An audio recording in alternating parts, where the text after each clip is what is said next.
tayo ng laing na gabi. Lagyan natin ng laman ng gabi pa para matindi.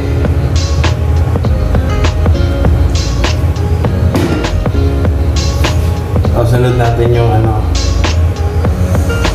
tawag dito? Luya.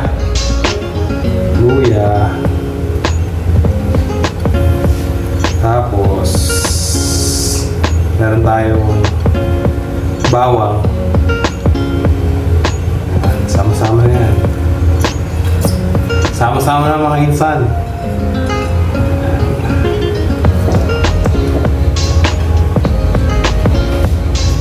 Tapos timplahan natin ang paminta.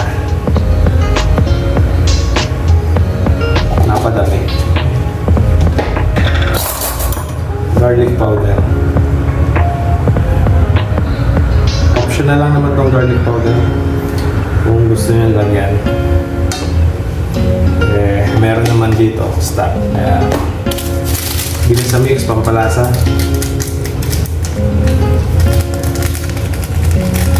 Nabusan na ako ng betchin eh. Usually betchin yung nilalagay nito. Tapos konting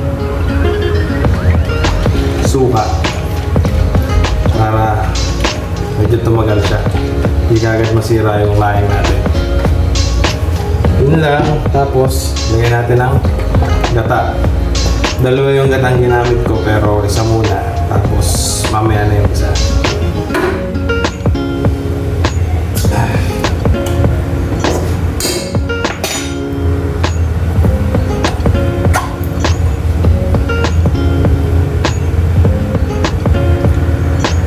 Ganun lang. Tapos takluban natin.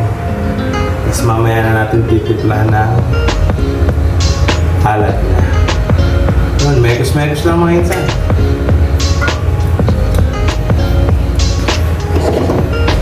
Takluban na natin. Mamaya na natin nahaluin. Tapos meron tayo ng tuna.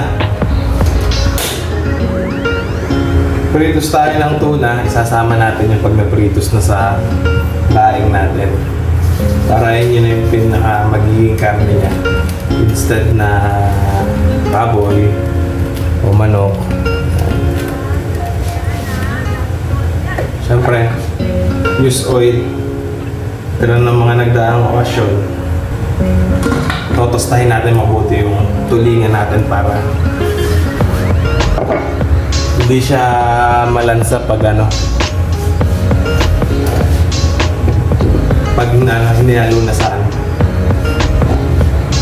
sa ating laing. Bali, ito na yung tunang ilalawak natin sa ating laing. Ipritos lang natin siya ng malutong.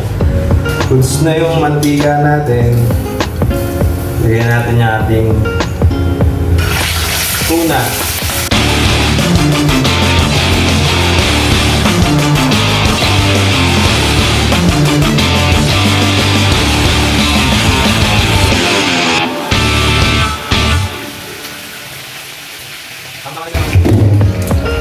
Plan mo natin ang asin. Wala tayong patis. Panchameter lang tayo dito. Oops!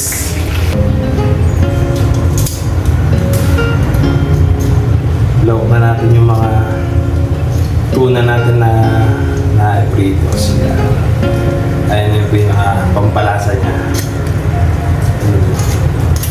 Tapos, lalagyan natin yung pangalawang gata.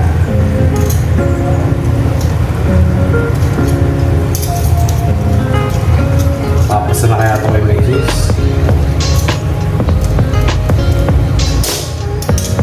Tapos ito yung pangalawang gata.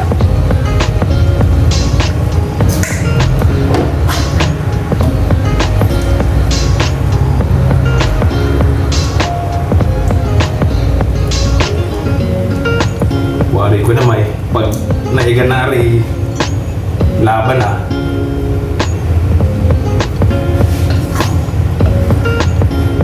Medyo haluin lang natin para umilalim yung gata.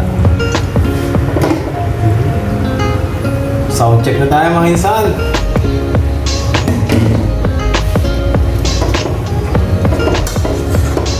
Tikman natin ating pinaghirapan. Hindi naman ang pinaghirapan. May kanin lang talagang kulang. Thanks for watching mga buddy. Sa mga umabot hanggang sa dulo ng video to. Maraming salamat.